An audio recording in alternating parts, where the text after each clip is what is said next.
Avez-vous déjà réfléchi à la puissance des petites victoires? Souvent, nous nous concentrons tellement sur les grands objectifs, sur ces rêves géants, que nous oublions les victoires quotidiennes, qui sont en fait ce qui nous amène à réaliser quelque chose de vraiment grand.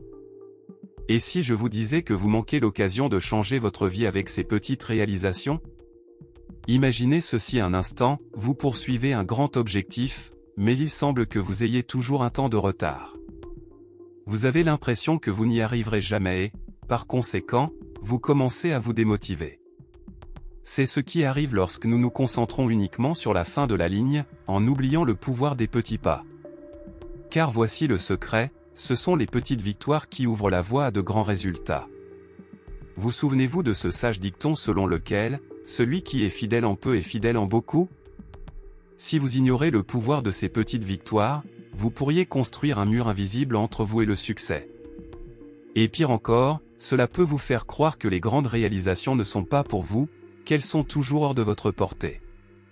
Mais croyez-moi, ils sont plus proches que vous ne le pensez. Dans la vidéo d'aujourd'hui, nous explorerons exactement comment transformer ces petits moments de réussite en grands résultats et changer complètement votre trajectoire. Mais attention, si vous continuez à ignorer ces étapes, vous risquez de passer à côté d'une des clés les plus importantes de votre bonheur et de votre épanouissement personnel. Êtes-vous curieux? Alors ne partez pas de là, car ce que je m'apprête à partager pourrait être le tournant que vous recherchiez. Et si vous aimez ce que vous avez entendu jusqu'à présent, abonnez-vous à la chaîne pour ne manquer aucun contenu comme celui-ci. Imaginez la scène suivante, vous participez à une réunion importante au travail et la pression est forte. Tout le monde parle en même temps, les idées surgissent, mais on dirait que rien ne coule. Soudain, quelqu'un fait un commentaire que vous jugez complètement faux.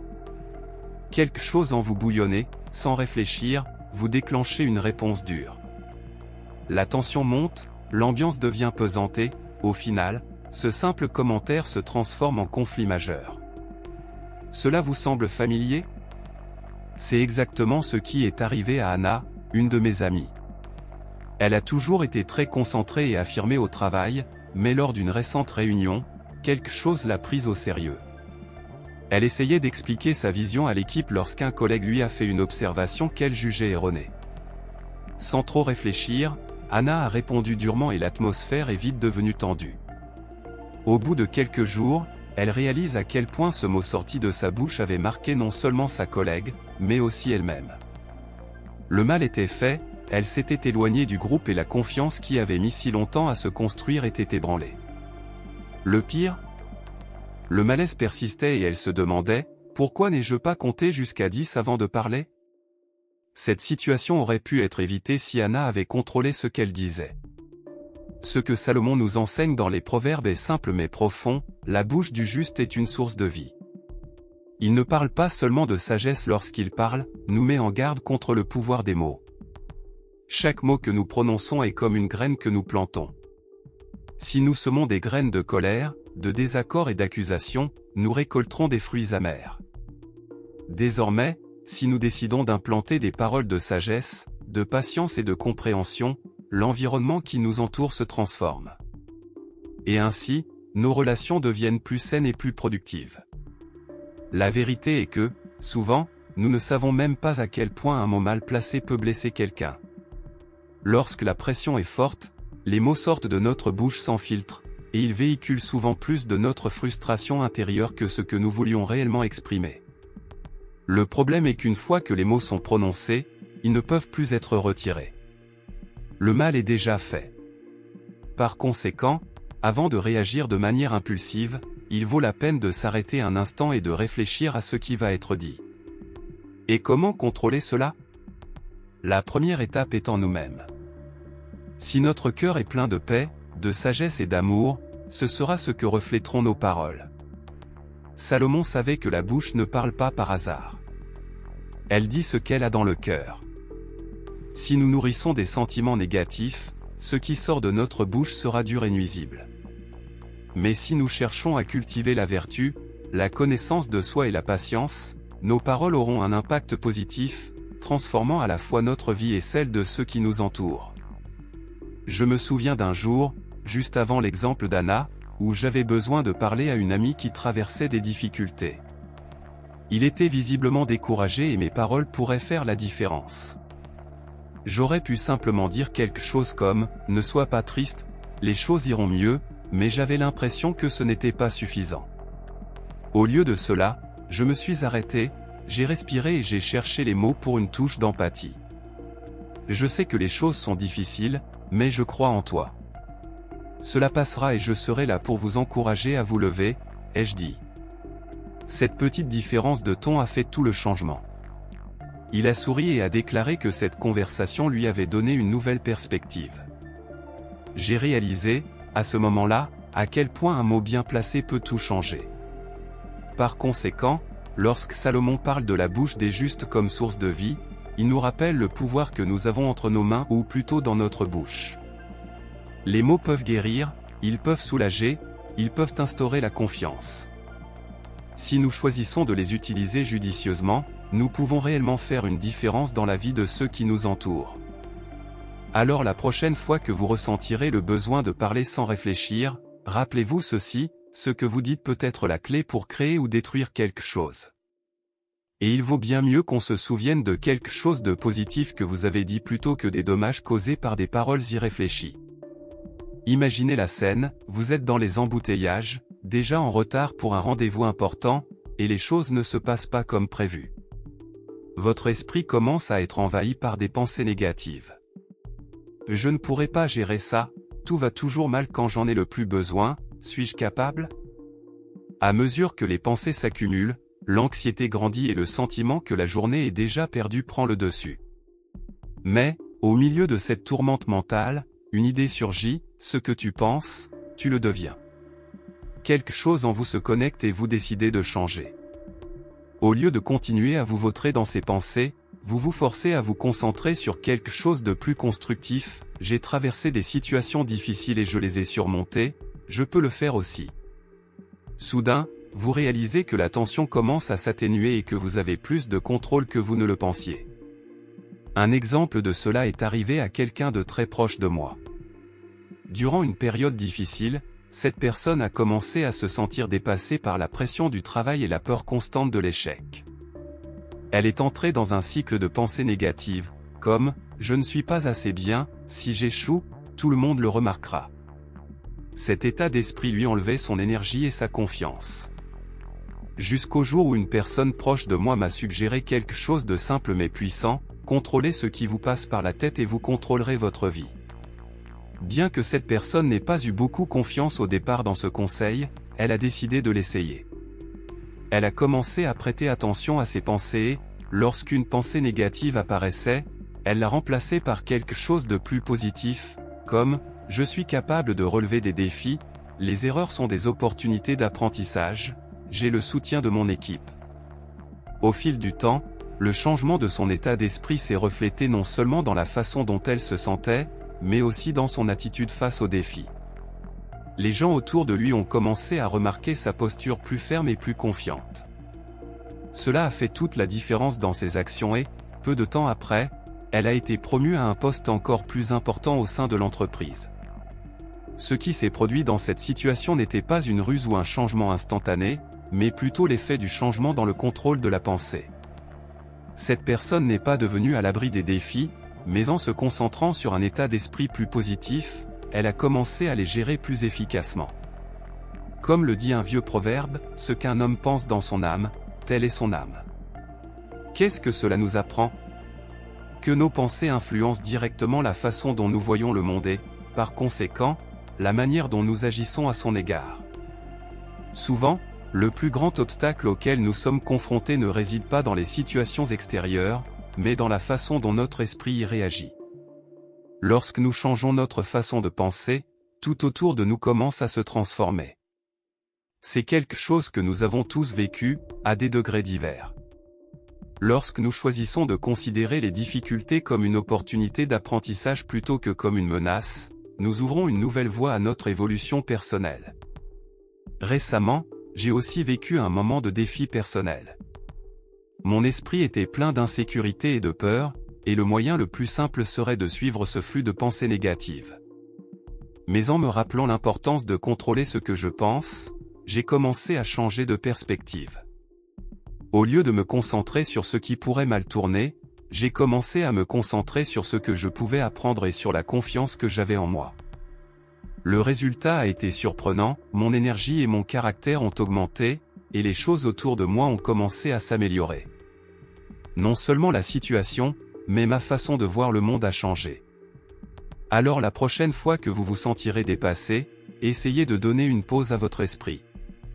Respirez profondément et demandez-vous, est-ce que ces pensées m'aident ou me blessent? En prenant le contrôle de ce qui vous passe par la tête, vous prenez le contrôle de votre vie. Ce que nous pensons influence directement qui nous sommes et ce que nous pouvons réaliser. Ainsi, en changeant vos pensées, vous pouvez créer une réalité beaucoup plus conforme à vos véritables capacités. Après tout, ce que vous pensez, tel vous êtes. Imaginez la situation suivante, vous êtes sur le point d'embarquer sur un vol important pour un événement professionnel. Tout semblait être à la bonne place, mais soudain, un retard inattendu se produit et vous êtes informé que le vol a été annulé. La frustration vous envahit. Comment est-ce possible? Pourquoi cela se produit-il en ce moment? Des pensées chaotiques commencent à émerger et la journée semble s'être transformée en un véritable désastre. Mais ensuite, vous vous souvenez de quelque chose que vous avez déjà entendu, parfois, ce que nous ne pouvons pas contrôler, c'est ce qui nous procure ce dont nous avons vraiment besoin. Une sensation de légèreté commence à se faire jour. Vous ne pouvez pas contrôler ce qui s'est passé, mais vous pouvez contrôler la façon dont vous réagissez. Et lorsque vous décidez d'accepter la situation, quelque chose de curieux se produit, votre esprit commence à se calmer. L'exemple d'un ami qui a fait face à un gros défi au travail me vient à l'esprit. Il occupait une position de leader et, un jour, un événement imprévu met en péril un projet crucial. Il a fait de son mieux pour gérer la situation, mais les circonstances étaient hors de son contrôle. Au début, cela l'a rendu désespéré et il a essayé de tout faire en même temps pour compenser la situation. Jusqu'à ce que, dans un moment de réflexion, il se rende compte que s'il poussait encore plus fort pour contrôler l'incontrôlable, il ne ferait que perdre encore plus d'énergie. C'est alors qu'il a décidé de s'abandonner au processus, acceptant que certaines choses échappent à notre contrôle.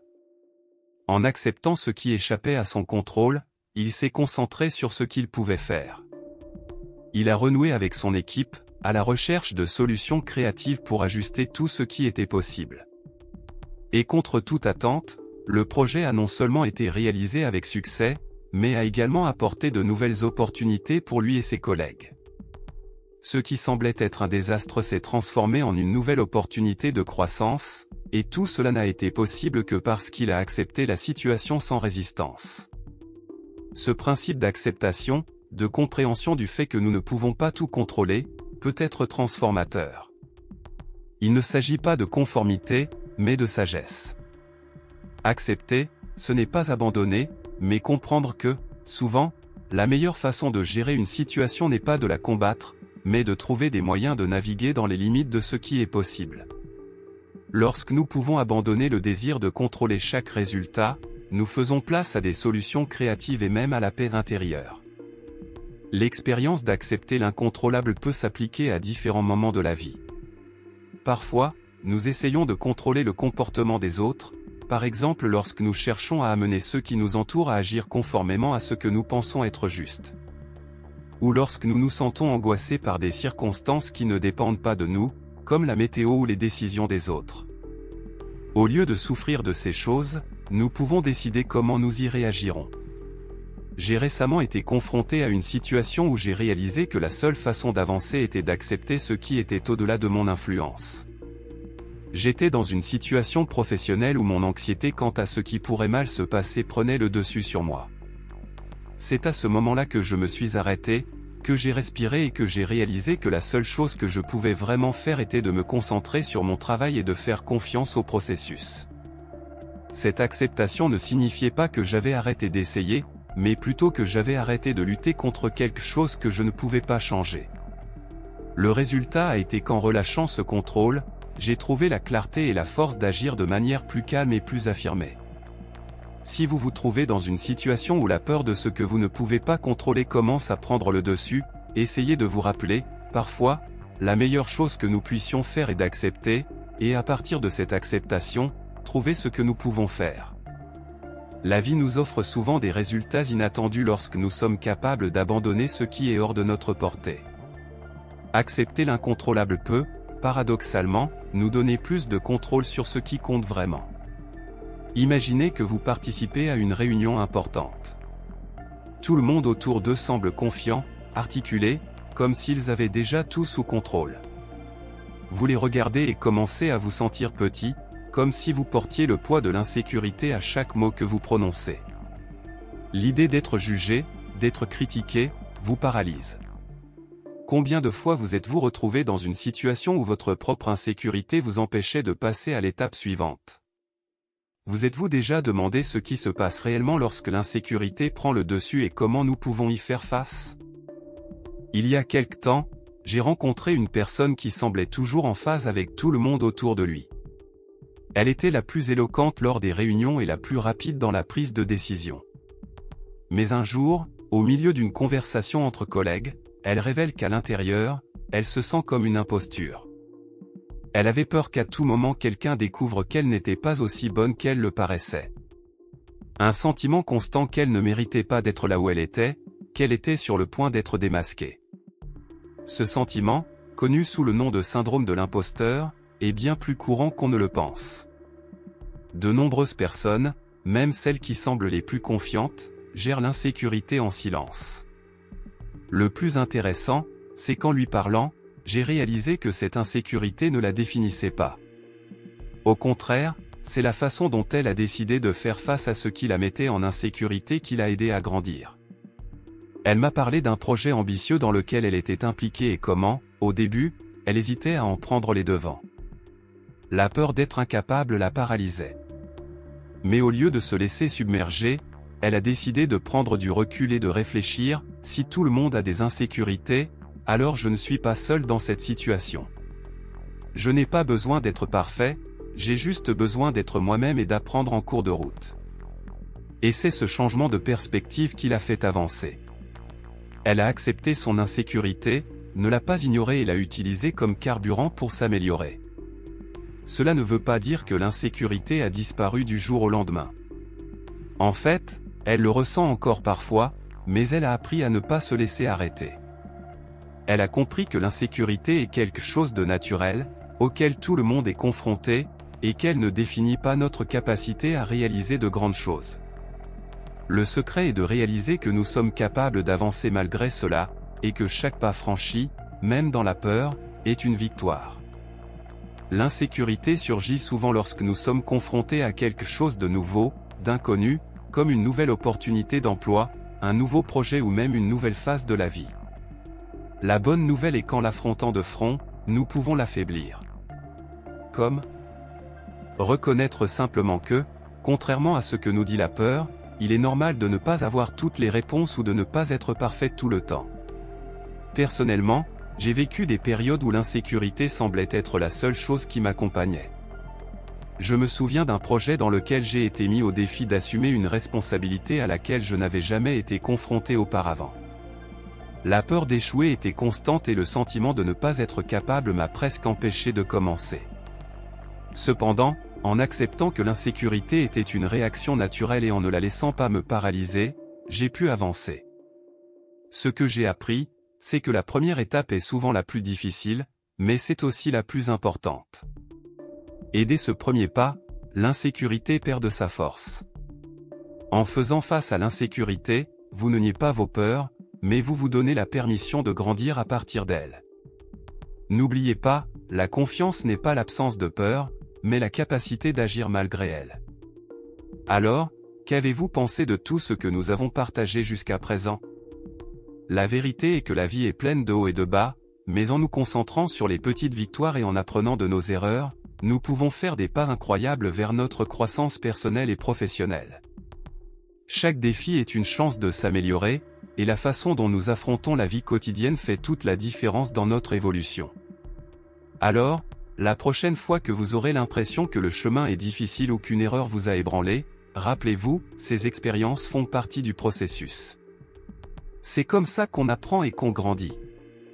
Si vous vous identifiez vraiment à ce contenu et souhaitez plus de conseils pour transformer votre vie et atteindre vos objectifs, assurez-vous de vous abonner à la chaîne et d'activer les notifications, car il y a beaucoup plus à venir. Je vous attends dans la prochaine vidéo pour que nous puissions continuer à échanger et apprendre ensemble. En attendant,